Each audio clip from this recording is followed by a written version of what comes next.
पुराने प्रोसेस की तरह तभी नहीं तुम लोग लगा पाए। सीधा सीधा हमने क्या किया, पहले सवाल को उतार दिया। जो प्रूफ करना है हमने कितनी बार बताया, जो प्रूफ करना है केवल उसको देखो हमेशा। जो प्रूफ करना है, क्या प्रूफ करना है, a minus b, b minus c, c minus a plus b, फिर a square plus B square plus C square. A minus b अभी घटाओगे तो ए माइनस बी मिलने की संभावना कहीं नहीं है, लेकिन देख रहे होगे यहाँ पे घटाओगे, फिर इसको घटाओगे तो सी से सी कट जाएगा, B square minus a square आएगा। तो यहाँ भी वर्गांतर नियम लग जाएगा, यहाँ भी वर्गांतर नियम लगेगा, और यहाँ पे बी माइनस ए मिलेगा ही, लेकिन तुम्हारा लास्ट वाला गायब हो जाएगा, a square plus B square plus C square. इसलिए पहले कोशिश किया करो कि बड़ा कॉमन मिले, ठीक है। तो सबसे बड़ा इसमें तुमको a plus b plus c दिख रहा था, और a square plus B square plus C square दिख रहा था। a plus b plus c क्या करना था तुमको, यहाँ पे बनाना था। कहीं a प्लस बी प्लस सी बनने की संभावना थी, कहीं पर नहीं थी। इसलिए हमने लास्ट वाले को कॉमन सोचा, किसको, a square plus B square plus C square हमको आसानी से मिल रहा था। C2 में हमने C1 जोड़ दिया, जब जोड़े तो हमको कुल मिल गया बी स्क्वायर सी स्क्वायर ए स्क्वायर, ये सी ए बी, फिर ए बी सी, कुल मिला के हमारा a square plus B square plus C square. ये प्लस में है, आगे पीछे कहीं भी उससे कोई फर्क नहीं पड़ता, ठीक है ना। क्या किया हमने, ये पूरा हमारा C2 था, C2 से हमने निकाल दिया a square plus B square plus C square. इसको निकालने के बाद क्या बचा, a square plus B square plus C square निकाल दिए, तो दूसरा स्तंभ देख रहे होगे एक एक एक हो गया। अब तुमको सारणिक में कहीं भी एक एक एक मिले तो एक फायदा हमेशा तुम्हारे साथ होता है।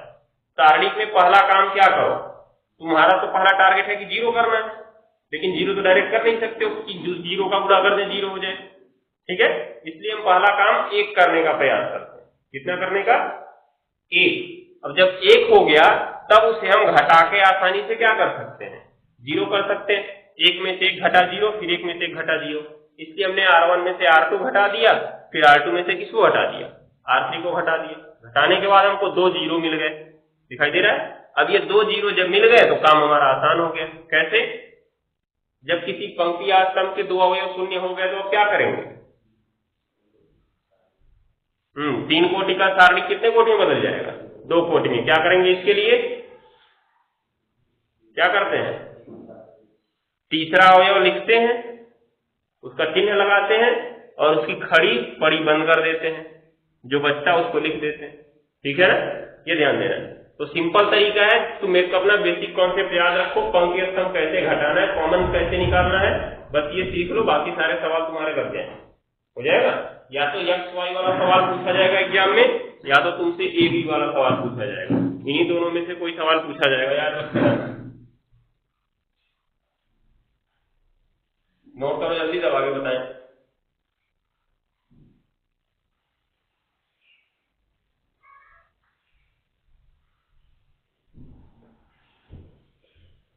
अब देखो इधर,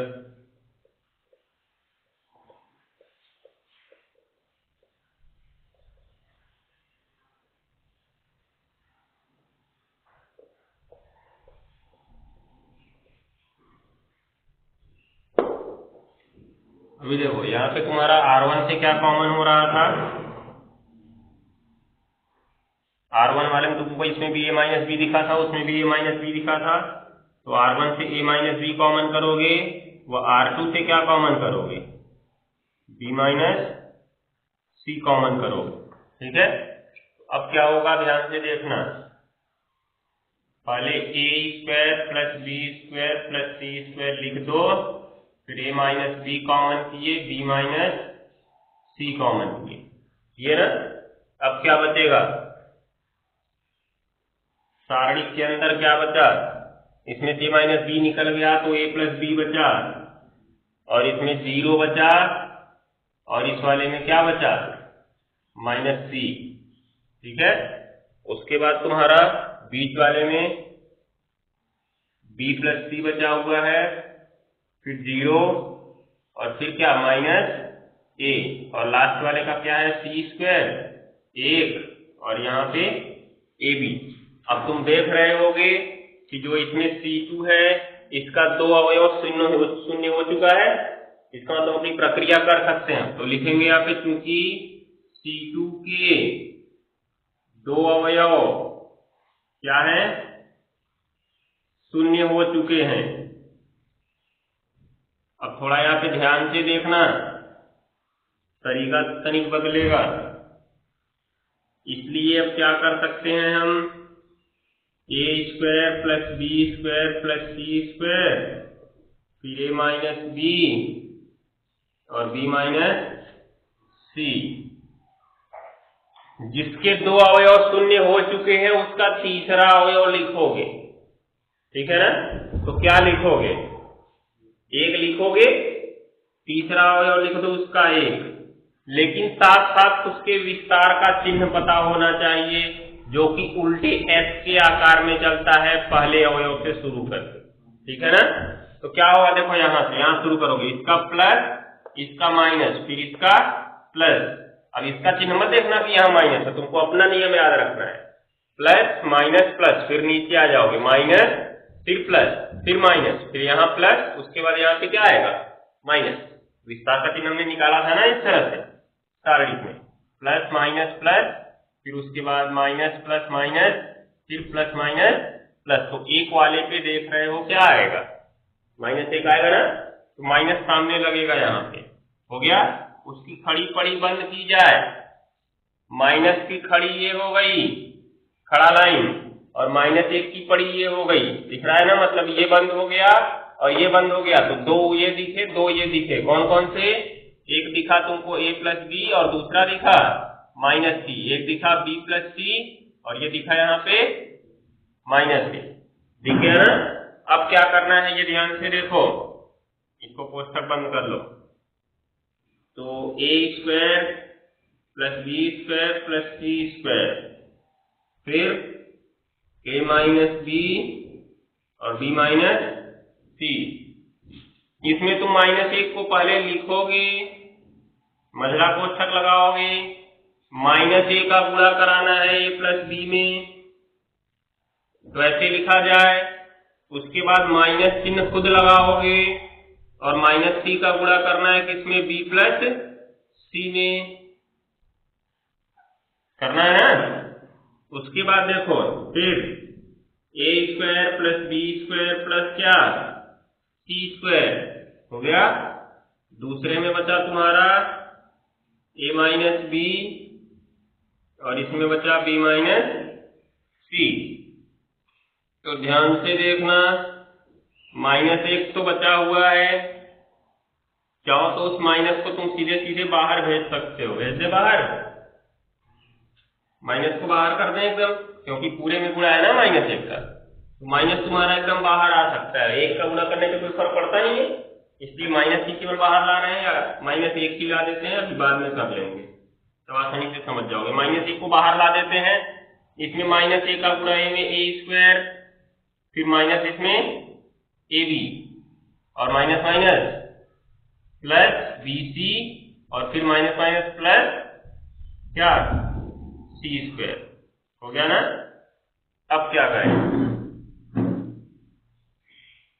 अब इसको माइनस लिखोगे, a square plus B square plus C square करोगे, इसमें ए माइनस बी और इसमें क्या, बी माइनस सी। इस वाले में देखो, पहले लिखो सी स्क्वायर, फिर लिखो माइनस ए स्क्वायर, फिर लिखो प्लस बी सी, फिर लिखो माइनस ए बी, हो गया ना। दो तरीके हमको मिल गए, इन दोनों में वर्गांतर नियम इसमें से कॉमन है, ठीक है। इसमें बी निकाल दोगे और इसमें वर्गांतर नियम लगाओगे, दोनों में हमको सी माइनस ए मिल जाएगा, मिलेगा।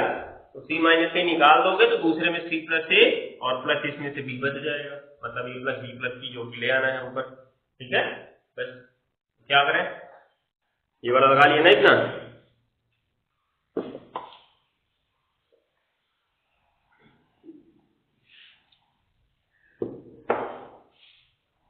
अब ध्यान से देखना, यहां से फिर क्या करने वाले हैं, बराबर माइनस लगाओगे, a square plus B square plus C square लिखोगे, फिर ए माइनस बी लिखोगे और बी माइनस सी लिखोगे, हो गया ना।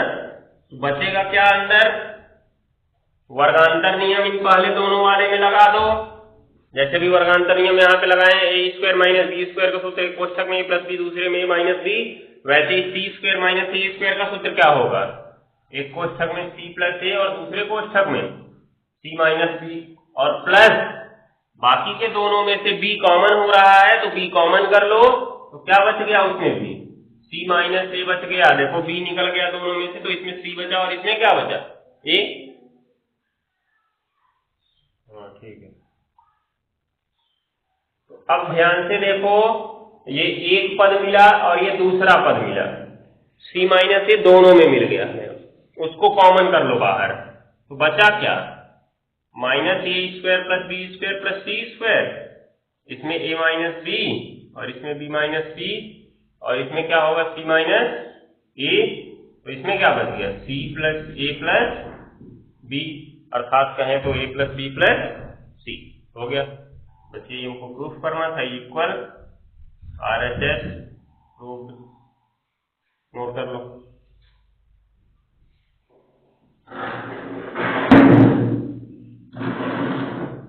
नोट करो, सवाल तो आगे वाला बताएंगे।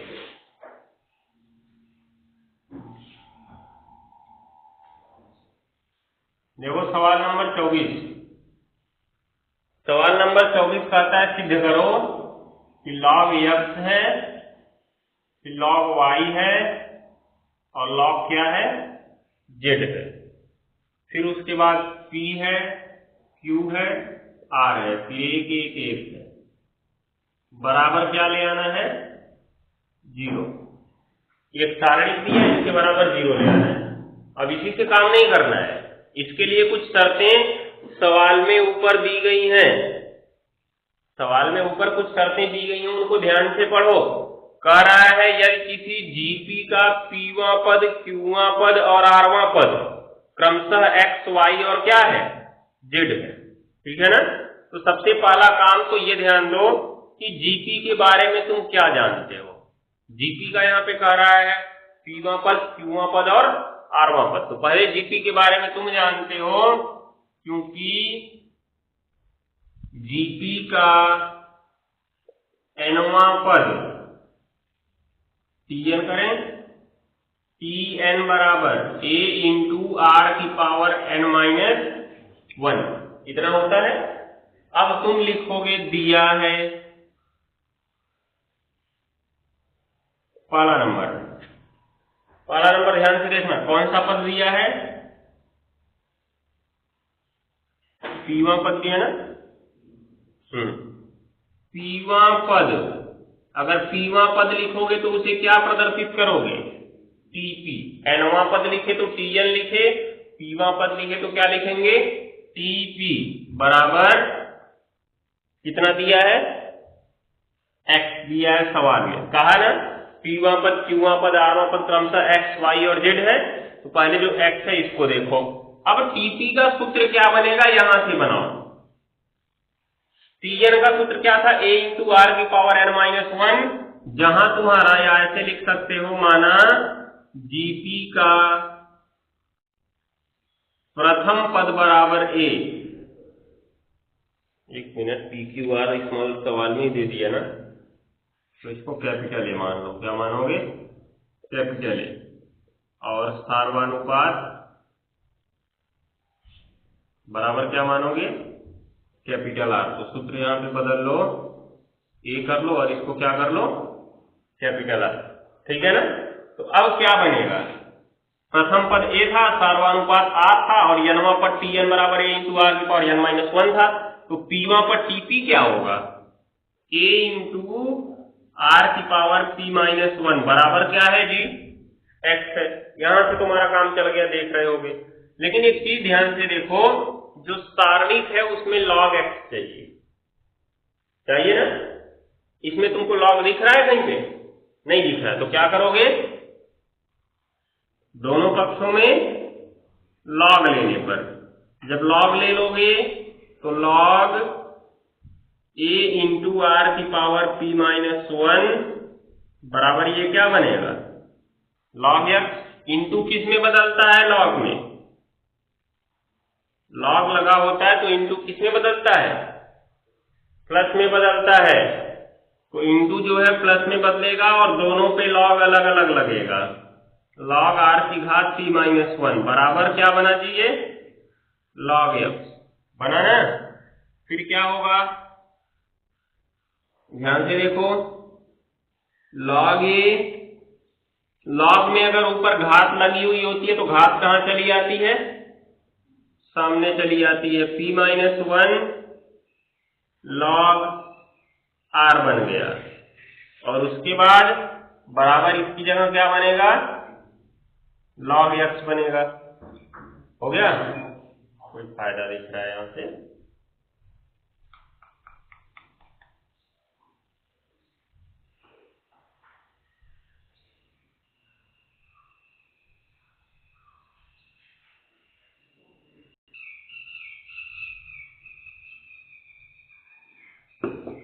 हो गया है। लॉग x के बराबर क्या आ गया, log a plus p minus 1 log r। अब एक ध्यान से चीज देखो, क्या करें, अब इतना बार बार हमको करना पड़ेगा, कितनी बार, 3 बार। क्यों, क्योंकि pवां पद x दिया, qवां पद y दिया और rवां पद क्या दिया है, z दिया है। अब अगर सब में लिख लिख के लॉग लोगे तो टाइम लगेगा, इसीलिए एक बार तुमने निकाल लिया ना, देख रहे होगे कि लॉग a आया ना, pवां पद था इसलिए कोष्ठक में p माइनस 1 आया है, और उस pवां पद का मान क्या था, x था, इसलिए इधर क्या आया है, लॉग x। हो गया ना। तो ऐसे ही डायरेक्ट यहां पे कर लो। इसी प्रकार qवां पद क्या दिया है, qवां पद tp बराबर y, अतः क्या लिख सकते हैं, tq होगा, tq। तो इसको लिख सकते हो तुम log a, और प्लस p माइनस 1 की जगह क्या लिख सकते हो, q माइनस 1 लिख दो।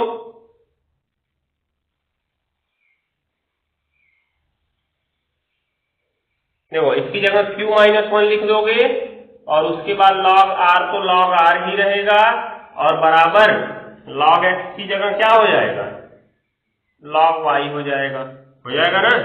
फिर क्या करोगे, देखो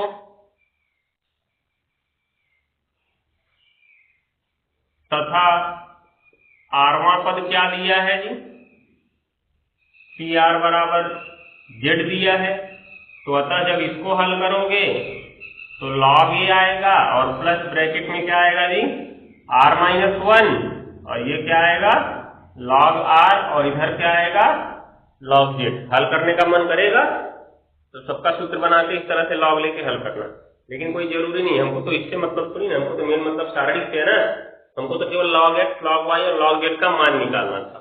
अब देखो, अतः अब उठाओ LHS। LHS है क्या, log x, log y और क्या, log z। फिर यहाँ पे p q r, एक एक एक, मान रखने पर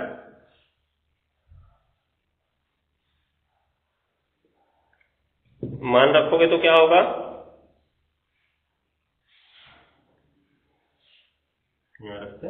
नोट कर लो, तब शुरू करते हैं, इसको नोट कर लेते।